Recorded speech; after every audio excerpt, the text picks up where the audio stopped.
বিশ্বনবী বললেন দোয়া মুখুল ইবাদত, দোয়া হলো ইবাদতের নির্যাস। যে দোয়া করে না সে কিছুই করে না। তিরমিজির আরেক বর্ণনায় বিশ্বনবী বললেন আদ-দুআউ হুয়াল ইবাদত, দোয়াটাই হলো ইবাদত। দোয়াটাই ইবাদত। ধরেন আমি দোয়া করা শুরু করলাম, এটাই ইবাদত। নামাজ যেমনি ইবাদত, জিকির যেমনি ইবাদত, হজ করা যেমনি ইবাদত, দোয়া করাটাও। এজন্য প্রতি নামাজের শুরুতে দোয়া আছে না নাই? সূরাতুল ফাতিহার আরেক নাম সূরাতুদ দোয়া, দোয়ার সূরা।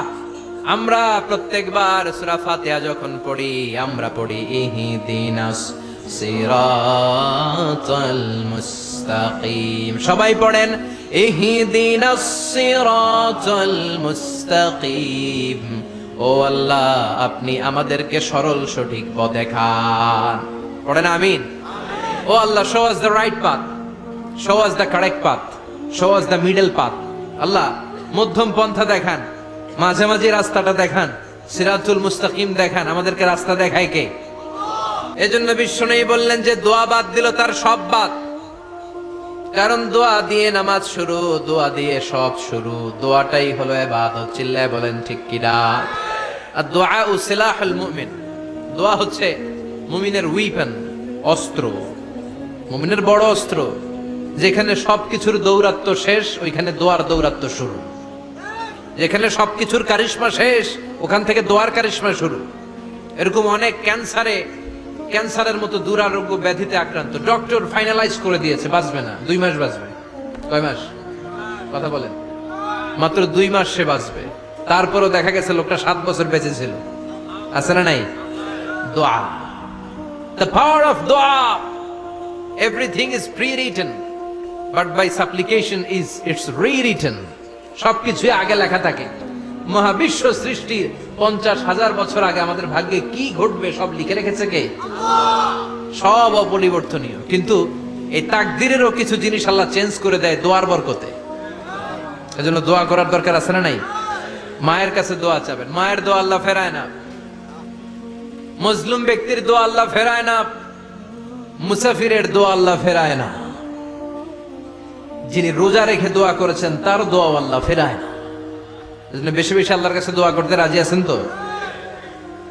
কিন্তু দোয়াটা হইতে হবে সিনসিয়ার, একনিষ্ঠ দোয়া।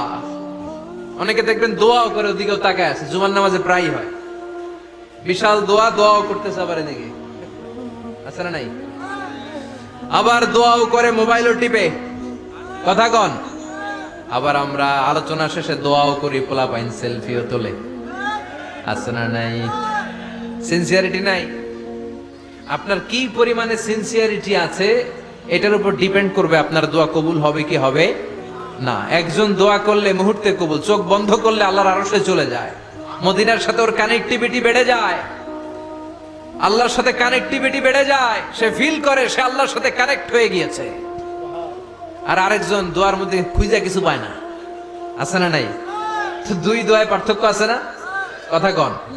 এজন্য সম্মানিত ভাইরা, দোয়াই যখন করবেন সিনসিয়ারলি করবেন, কানেক্টিভিটিটাকে স্ট্রং করার চেষ্টা করবেন। তেমনি দোয়ার মতো আপনি যদি দোয়া করতে জানেন, একনিষ্ঠতার সাথে সিনসিয়ারিটির সাথে যদি দোয়াটা করে ফেলতে জানেন, এই দোয়া মুহূর্তে আল্লাহর আরশে যেয়ে নক করবে। সুবহানাল্লাহ পড়েন। আর মুমিনের দোয়া কখনো ফেরত যায় না। দোয়া করলেই মুমিনের দোয়া কবুল করে নেয় কে? আপনি জীবনে যত দোয়া করছেন সব কবুল। All of your supplications are accepted. Whatever you have supplicated to your Lord, যাই চেয়েছেন সব কবুল। অনেকে বলে হুজুর এটা একটা কথা কইলেন, সব দোয়া বুঝি কবুল? কত দোয়া করলাম, জীবনে কত কিছু চাইছি, কই কিছুই তো দেয় নাই। এরকম আছে না নাই? অনেকে বলে হুজুর কত চাইলাম আল্লাহ আমার দিল না। 5টা আল্লাহ মেয়ে দিয়েছে। একটা ছেলের জন্য কাবাঘর ধরেও দোয়া করে আসছি, হাজরে আসওয়াদ ধরে দোয়া করে আসছি, মুলতাজামে দোয়া করে আসছি, আরাফাতের ময়দানে দোয়া করছি, কই আল্লাহ দিল না। আর আপনি ওয়াজে কোন যত দোয়া করছেন সব কবুল করে নিছে কে? কন্ট্রাডিক্ট হয়ে গেল না? আমি বললাম সব দোয়া কবুল, আর আপনারা কইতেছেন কই কত কিছু তো পাই নাই। আল্লাহর দোয়া কবুল করার 3টা পদ্ধতি আছে। কয়টা? আপনাদের জিমানি আসছে? কথা শুনতেছেন তো? তিনটা পদ্ধতিতে তিনি দোয়া কবুল করেন। চিল্লায় বলেন কয়টা? আপনি দোয়া করা মাত্রই আল্লাহ এই দোয়াটা অ্যাকসেপ্ট করে নেয়। আল্লাহ বলে accepted, rejected he never shed your সাপ্লিকেশন is rejected. তোমার দোয়া রিজেক্ট করে দিলাম, এটা আল্লাহ কখনো বলে? সুবহানাল্লাহ পড়বেন না? দোয়া করা মাত্রই কবুল করে কে? তবে তিনটা পদ্ধতিতে করে। চিল্লায় বলেন তো কয়টা? যখনই যা চাইবেন আল্লাহ বলে দেব দেব দেব, দেব না কখনো বলে না। তিন পদ্ধতিতে কবুল হয়। পদ্ধতি নাম্বার 1, কোন বিষয় আল্লাহর কাছে চাইলেন, দোয়া করলেন, আল্লাহ বলে দেব দেব বলেই তিনি দিয়ে দেয়, ফলে আপনি পেয়ে যান, আপনি খুশি। সুবহানাল্লাহ পড়েন। পদ্ধতি নাম্বার 2, আপনি আল্লাহর কাছে কিছু চাইলেন, আল্লাহ তখনও বলে বান্দা তোরে দেব, রিজেক্ট করে দিলাম এটা বলে না, দেব তবে এখন না, লেটার অন, একটু দেরি করে, পরে দেব। কখন দিলে আমার জন্য ভালো, আমার চেয়ে ভালো জানে কে? তাহলে মাঝে মাঝে সাথে সাথে দেয়, মাঝে মাঝে দেরি করে দেয়। পদ্ধতি নাম্বার 3, আল্লাহর কাছে দোয়া করলেন, আল্লাহর কাছে কায় মনোবাক্যে চাইলেন, তখনও আল্লাহ বলে বান্দা আমি দেব, তুই নিরাশ হইস না, তবে এখন দেব না, দেরি করেও দেব না, কিয়ামতের কঠিন ময়দানে যেদিন বিপদে পড়ে যাবি ওই দিন দেব। যেদিন পিতা সন্তানরে চিনে না, সন্তান পিতারে চিনবে না, পীর সাহেব মুরিদরে চিনবে না, মুরিদ পীর সাহেবরে চিনবে না, মুসল্লি ইমাম সাহেব চিনবে না, ইমাম মুসল্লি চিনবে না, নেতা কর্মী চিনবে না, কর্মী নেতারে চিনবে না। চিল্লা এখন ঠিক কিনা? কেউ কাউরে চিনবে না, কেউ কাউর কোনো উপকারে আসতে পারবে না। ওই কঠিন দিনে তোরে আমি দেবরে গোলাম। তাহলে এই যে এতগুলো দোয়া ছোটবেলা থেকে আনটিল টুনাইট, এই রাত পর্যন্ত যে দোয়াগুলো আল্লাহর কাছে করছেন, লস হয়েছে? চিল্লায় বলেন লস হয়েছে না লাভ? লস না লাভ? আল্লাহ বলে গোলাম চা বেশি বেশি দোয়া কর, উজিবু দাওয়াতাদ দাঈ ইদা দাআন।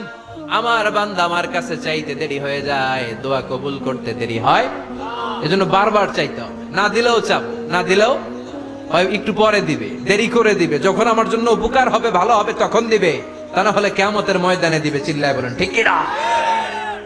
বেশি বেশি দোয়া করবেন, সবার জন্য করবেন, নিজের জন্য করবেন, ফ্যামিলি মেম্বারসদের জন্য করবেন, শুভাকাঙ্ক্ষীদের জন্য করবেন, শত্রুদের জন্য বেশি করবেন, হেটার্স যারা আছে ওদের জন্য বেশি দোয়া। আল্লাহ যেন এগুলোর হেদায়েত দেয়। ইসলাম বিরোধী যারা এদের জন্য দোয়া, হিন্দু বন্ধু থাকলে এদের জন্য দোয়া, হেদায়েতের দোয়া। ঠিক কিনা? সবাই সবার জন্য দোয়া করেন। অনেকে কয় হুজুর আমি আরেকজনের জন্য করবো কেন, হ্যাটটা হ্যাঁ করবো, আমার দোয়া আমি করুম, আছে না নাই? না, আপনি তার জন্য করবেন। আপনি যদি আপনার ভাইয়ের জন্য দোয়া করেন, ফেরেশতারা বলে ওয়ালাকা বিমিসলিন, মানে আল্লাহ সে তার ভাইয়ের জন্য যে দোয়া করলো এই দোয়াটা আগে তার জন্য তুমি কবুল করে নাও। আপনি যদি দোয়া করেন আল্লাহ আমার ভাই অসুস্থ, তুমি তারে সুস্থ করে দাও, ফেরেশতারা বলে আল্লাহ যেই লোকটা দোয়া করলো তার মধ্যে যদি কোনো রোগ থাকে আগে তারে সুস্থ করে দাও, পরে বাইরে। ফেরেশতাদের দোয়া কবুল করে নেয় কে? আপনার দোয়া কবুল হইতেও পারে, নাও হইতে পারে, কিন্তু ফেরেশতারা আল্লাহর কাছে দোয়া করলে এটা কবুল হবে না। আপনি যদি দোয়া করেন আল্লাহ আমার ভাইয়ের আর্থিক অবস্থা খুব খারাপ, তারে ধনী বানিয়ে দাও, ফেরেশতারা বলে ওয়ালাকা বিমিসলিন, ও আল্লাহ এই দোয়াকারী তার ভাইয়ের জন্য যে এই দোয়াটা করেছে আগে তার জন্য দোয়াটা কবুল করে নাও। সুবহানাল্লাহ পড়েন। এজন্য বেশি বেশি দোয়া করতে রাজি আছেন? বারবার চাইবেন, সকালে বিকালে দুপুরে রাতে শীতকালে গ্রীষ্মকালে সব সময় আমরা দোয়া করব কার কাছে? আল্লাহর কাছে। বারবার চাইলে আল্লাহ খুশি হয়ে যায়, বারবার না চাইলে আল্লাহ রেগে যায়। দুনিয়ার সিস্টেমের একেবারে বিপরীত, তো আল্লাহর সিস্টেমটা একেবারে উল্টো। আল্লাহর কাছে বারবার না চাইলে তিনি রেগে যায়। তিরমিজির বর্ণনা ইন্নাহু মান লাম ইয়াসআলিল্লাহ ইয়াগদাব আলাইহি, যে ব্যক্তি কোনো বিষয় নিয়ে বারবার আল্লাহর বিরক্ত করে না তার উপর আল্লাহ রেগে যায়।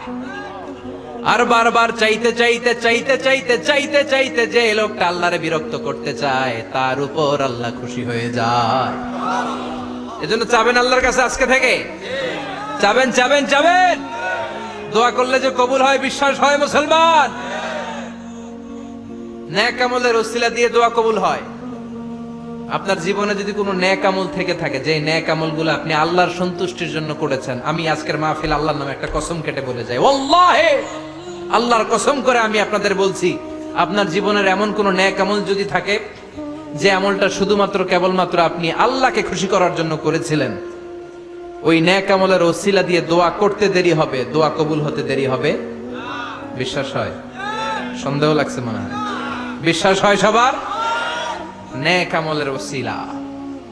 ওই নেক আমলটা শুধুই হয়েছে কার জন্য? চোখের পানি ছাড়ছিলেন এক রাতে আল্লাহর ভয়ে, কাউরে দেখানোর জন্য না। ওই নেক আমল।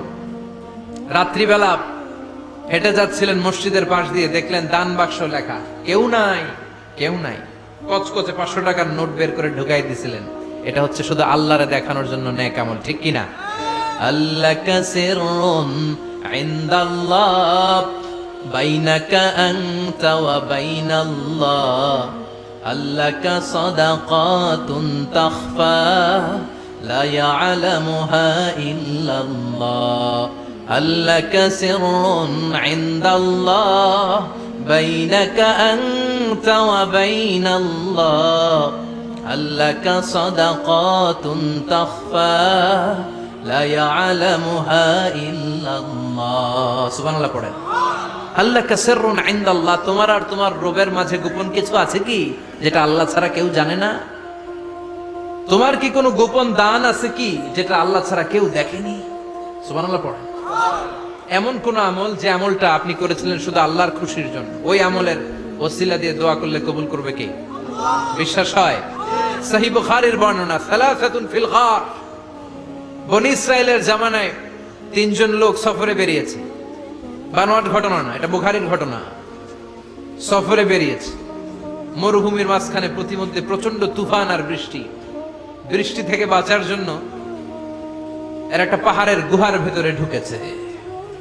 হঠাৎ থান্ডার, বজ্রপাত, বিজলি, মুষলধারে বৃষ্টি। বৃষ্টির পানিতে পিচ্ছিল হয়ে উপর থেকে বিশাল প্রকাণ্ড একটা পাথরের খণ্ড এসে গুহার মুখের মধ্যে আটকে গিয়েছে। যেই গুহার মুখ দিয়ে তারা ঢুকেছে, ওইখানে বিশাল একটা পাথর গড়িয়ে এসে উপর থেকে বলল, অন্ধকার, ভিতরে কোনো আলো নাই, কোনো জনমানব নাই, বাঁচানোর কেউ নাই, কিচ্ছু দেখা যায় না, ঘুটঘুটে অন্ধকার। বাইরে থেকে আলো আর অক্সিজেন যে আসবে ওই সুযোগটাও নাই। 3 জন বুঝে গেল আমাদের মৃত্যু এখানেই হবে। আমাদের কঙ্কাল গুলো শত শত বছর এখানে পড়ে থাকবে, কেউ উদ্ধারের জন্য আসবে না, ঠিক কিনা? বাঁচানোর কেউ নাই। অক্সিজেন যতটুকু আছে কিছুক্ষণ পরে এটাও শেষ হয়ে যাবে। 3 জনের একজন বলল, আমাদের বাঁচানোর কেউ নাই, একজন ছাড়া তিনি কে? আমাদের 3 জনের জীবনের এমন কোন নেক আমল আছে কিনা যেটা দিয়ে আল্লাহর কাছে দোয়া করা যায়? কার জীবনে কি নেক আমল আছে যেই নেক আমলটা দুনিয়ার কোন মানুষকে দেখানোর জন্য করা হয় নাই, শুধু করা হয়েছে কার জন্য? এরকম কোন নেক আমল থাকলে দোয়া করা শুরু করো, এছাড়া আমাদের বাঁচার কোনো উপায় নাই। একজন দোয়া করা শুরু করলো। হাদিসে লম্বা একটা হাদিস, আমি সরল বঙ্গানুবাদ শোনাচ্ছি। একজন দোয়া করা শুরু করলো। একজন বলতে শুরু করলো, আল্লাহুম্মা কানা লি আবাওয়ান শাইখান কাবীরান, ও আল্লাহ, আমার বৃদ্ধ বৃদ্ধা মা বাবা ছিল, আমি পেশায় ছিলাম রাখাল। প্রতিদিন রাখালগিরি করার পরে, ছাগলের দুধ দোহন করার পরে যখন বাসায় ফিরে আসতাম, সবার আগে আমি আমার আব্বা আম্মারে দুধ খাওয়াতাম। আব্বা আম্মাকে দুধ খাওয়ানোর পরে আমার সন্তানদের মুখে, আমার স্ত্রীদের মুখে আমি দুধ তুলে দিতাম। একদিন আবার আসতে দেরি হয়ে গেল, এসে দেখি আব্বা আম্মা ঘুমিয়ে গেছে। দুধের বাটি নিয়ে আমি আব্বা আম্মার মাথার সামনে দাঁড়িয়ে রইলাম। মনে মনে ভাবলাম, আব্বা আম্মা যখন ঘুম থেকে জাগবে, আব্বা আম্মারে আগে আমি দুধ খাওয়াবো, তারপরে ছেলে মেয়েরে খাওয়াবো, স্ত্রীদেরকে খাওয়াবো। দাঁড়িয়ে রইলাম। আমার ছেলে মেয়েরা এসে আমার কাছে বললো, আব্বা খাবার দাও। আমি দেই নাই। ক্ষুধার জ্বালায়, ক্ষুধার যন্ত্রণায় পাগল পড়া হয়ে আমার কলিজার টুকরা ছেলে মেয়েগুলো আমার পায়ের মধ্যে পড়ে কাঁদতে লাগলো, আব্বা একটু দুধ দাও, ক্ষুধা লেগেছে। ও আল্লাহ, আমি দেই নাই। ফজর পর্যন্ত দাঁড়িয়ে রইলাম। ফজরের সময় যখন আব্বা আম্মা ঘুম থেকে উঠলেন, সবার আগে আব্বা আম্মারে দুধ খাওয়ালাম, তারপরে ছেলে মেয়েদের মুখে তুলে দিলাম।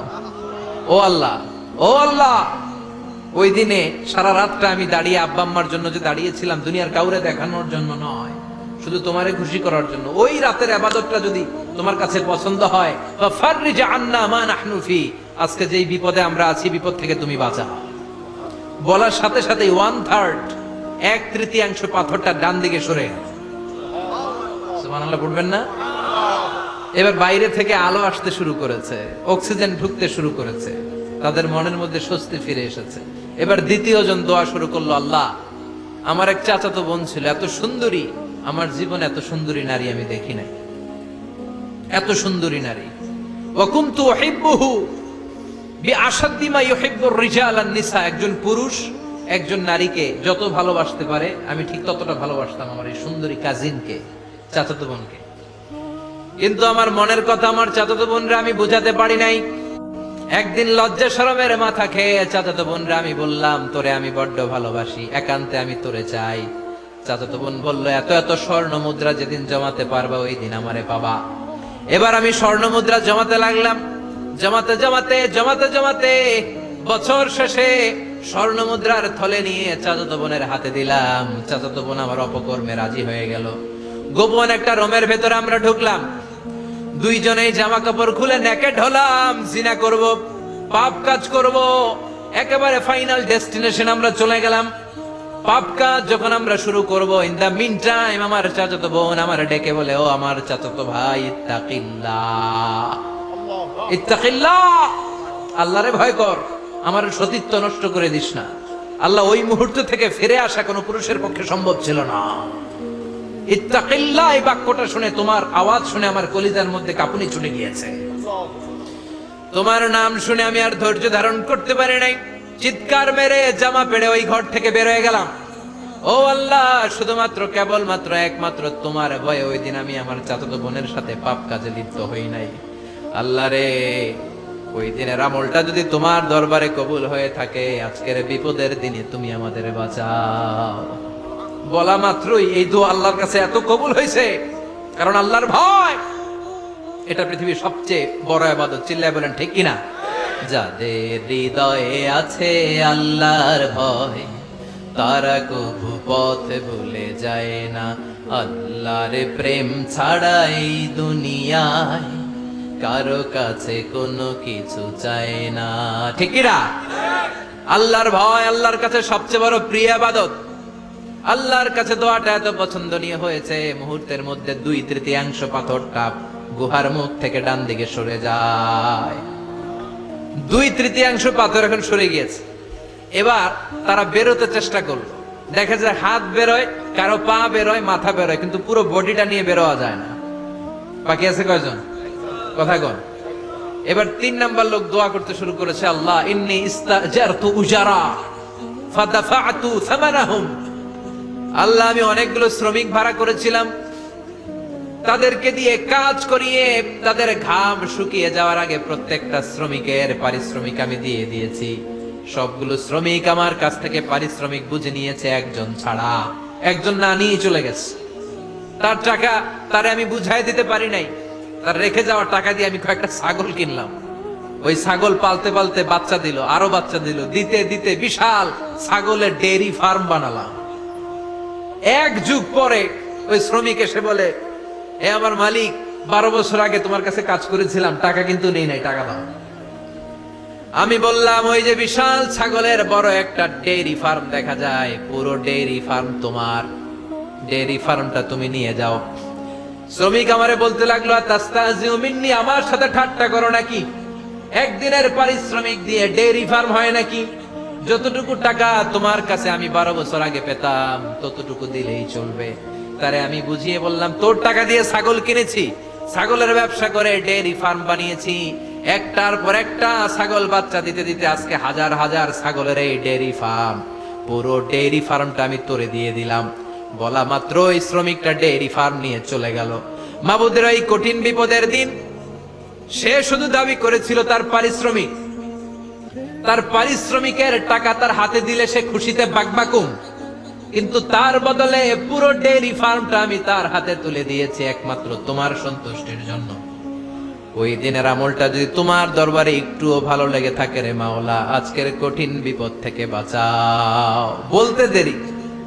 বলতে দেরি মুহূর্তের মধ্যে বিশাল পাথর খণ্ডটা গুহার মুখ থেকে ডান দিকে সরে যায়। আল্লাহর শুকরিয়া করে 3 জন বের হয়ে যায়। সহিহ বুখারীর বর্ণনা। আপনার জীবনে এমন কোন নেক আমল যদি থাকে যেটা শুধু আল্লাহরে দেখানোর জন্য করছিলেন, আমরা আমল করব অবশ্যই দেখানোর জন্য, তবে মানুষকে নয়। কারা দেখানোর জন্য? আমাদের সব দেখানো হবে একজনকে। চিল্লায় বলেন, তিনি কে? আপনার এমন কোন নেক আমল যদি থাকে যেটা আপনি আল্লাহরে খুশি করতে করছিলেন, ওইটার ওসিলা করে দোয়া করে দেখেন, ওই দোয়া কবুল করে নিবে কে? রাজি আছেন তো? সব সময় অন্যায় হয়ে গেলে, পাপ হয়ে গেলে তওবা করব কার কাছে? বিপদে আপদে সব অবস্থায় আস্তাগফিরুল্লাহ পড়তে রাজি আছেন তো? আর জিকির চলবে একজনের, চিল্লায় বলেন তিনি কে? আর সব সময় দোয়া করব কার কাছে? রাজি আছেন তো সবাই? আল্লাহ আমাদের সবাইকে কথাগুলো বুঝার ও আমল করার তৌফিক দান করুক। আমরা পড়ি আমিন। আর জোরে পড়ি আমিন। যারা লম্বা সময় ধরে কথাগুলো শুনলেন, কোরআন সুন্নাহর আলোকে আমরা কথাগুলো বলার চেষ্টা করেছি, তারপরেও আমার মনের অজান্তে কোনো মিস ইনফরমেশন যদি আমার মুখ ফসকে বেরিয়ে যায়, সেগুলো যেন আল্লাহ পাক আমাদের স্মৃতিপট থেকে মুছে দেয়। আমরা পড়ি আমিন। সত্য, সুন্দর, কল্যাণকর, হকের পক্ষে যা বললাম তার সবগুলো কথা প্রথমে আল্লাহ তাআলা আমাকে আমলের তৌফিক দান করুক এবং আপনাদের সবাইকে আমলের তৌফিক দান করুক। আমরা পড়ি আমিন।